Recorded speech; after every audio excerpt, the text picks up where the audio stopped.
a look at the team to watch presented by Amazon Business. We are going to look in depth at this Ohio State team. But, Maddie, why Ohio State #1 in your draft here? Let me think here. Well, hey, if they can't put it together this year, then they're never going to put it together. Right. That's why. Yep. This is, if Michigan was the team of destiny a year ago, then Ohio State is the team of destiny in the Big Ten this year.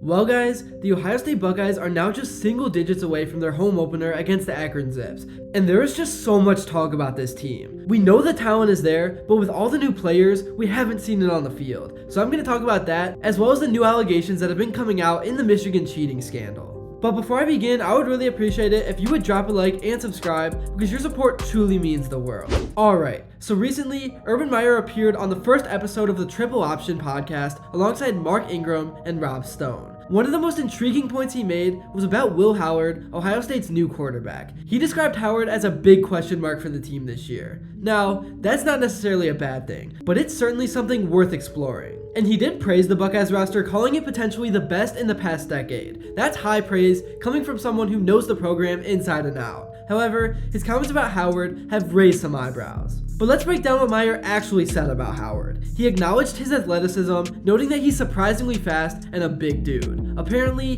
he ran 22 miles per hour at practice, which translates to a sub-4.5 40-yard dash. That's impressive speed, especially for a quarterback of his size. But here's where things get interesting. While many people have been praising Howard's running ability, there hasn't been much talk about his arm. This is something that should really concern many of you, given the importance of a strong passing game in Ryan Day's offense. Day needs his quarterbacks to make all the throws, short, intermediate, and deep, even to the opposite hash or sideline. These are crucial skills for success in Ohio State's offensive system. When Howard was at Ohio State, there were questions about his throwing ability and accuracy, because while he could make all the throws, he wasn't always the most accurate passer. And this is something he'll really need to improve on as a Buckeye. The early part of Ohio State's schedule might not fully test Howard's passing abilities. Games against Akron, Western Michigan, Marshall, and Michigan State likely won't push him to his limits. The real test will come in game 5 and 6 against Iowa and Oregon. Iowa is known for its disciplined defense, and the game at Oregon will be a hostile environment that will really test Howard's composure and decision making. So these games will most definitely give us a cleaner picture of Howard's development as a passer. One thing to keep in mind is that Ohio State's offensive coordinator this year is Chip Kelly, which is another thing that Meyer pointed out. The combination of Howard and Kelly could be a great pairing, especially with Kelly's great expertise on the offensive end of things. Alright, now let's move on from Howard. I really do think having 4 easy games like the Buckeyes have right off the bat is not a good thing. It's kind of like what Michigan has done over the last few years, and it's hard to get some of your top guys like Abuka, Tate, and so many others in mid-season form facing Akron. The reason I'm saying this is not because they won't play in these games or anything like that, but when the score is 35-0 in the second quarter, the backups will already be in to avoid unnecessary injuries. I guess Michigan State is a legit opponent, but I would not be shocked at all if it's one of those games where it's like 24-3 or 21-0 at halftime. I don't know how bad Michigan State is going to be, but if they're as bad as some people are saying, it's going to be 4 straight games where the starters aren't playing a lot. And once they get to the Iowa game, you already know Iowa starters are going to be in full form, because no matter who their opponent is, they play tight, close games.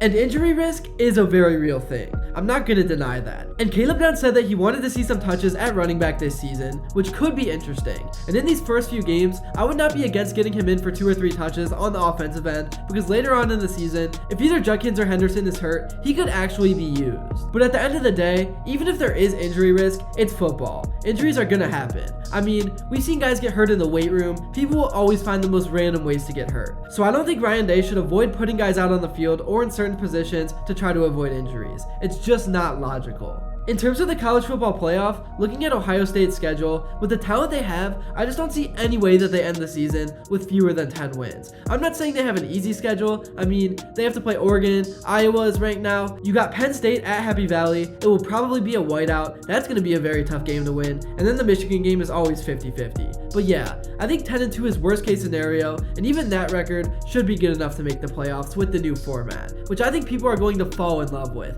It just makes things so much more interesting throughout the season.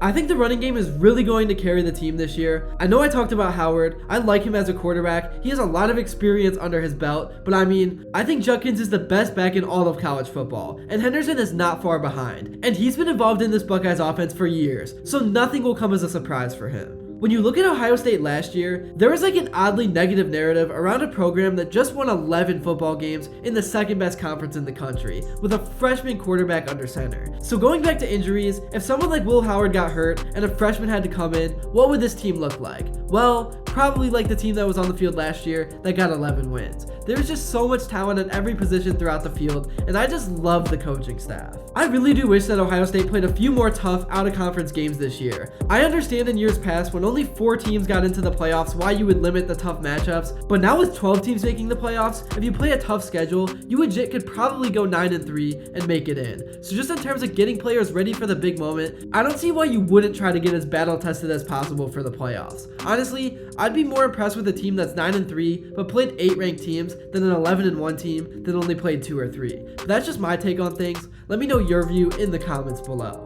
To me, the worst part of college football is not NIL deals. It's not the portal. It's not any of those things that older people are driven crazy by. It's about how many weeks only have 2 or 3 good games because teams like Ohio State, Bama, and Georgia are always playing the Akrons. They're always playing the South Alabamas. To me, it's just a waste of time. But there's definitely a lot more to it. I know I'm just a random guy that doesn't have the inside information, but I just don't get it. But overall, I think Ohio State is gearing up for an unforgettable season. It's been a while since there's been this much talent on the roster, but I think we all know what the most important thing to do this season is. They have to beat Michigan. If they don't, that will be 4 straight losses for Ryan Day, even though Michigan is starting to get more and more exposed every day for cheating. Recently, more news came out that they hacked into OSU's practice footage, which is just truly insane. That's all I have to say for this video. Thank you all so much if you made it to this point, and let me know how you guys are feeling about this team as we head into week 1 of the season. Thank you all so much if you made it to this point, and if you enjoyed and haven't yet, please be sure to drop a like and subscribe because your support truly does mean the world. And also, let me know what you would like to see next, and until then, I will see you all later.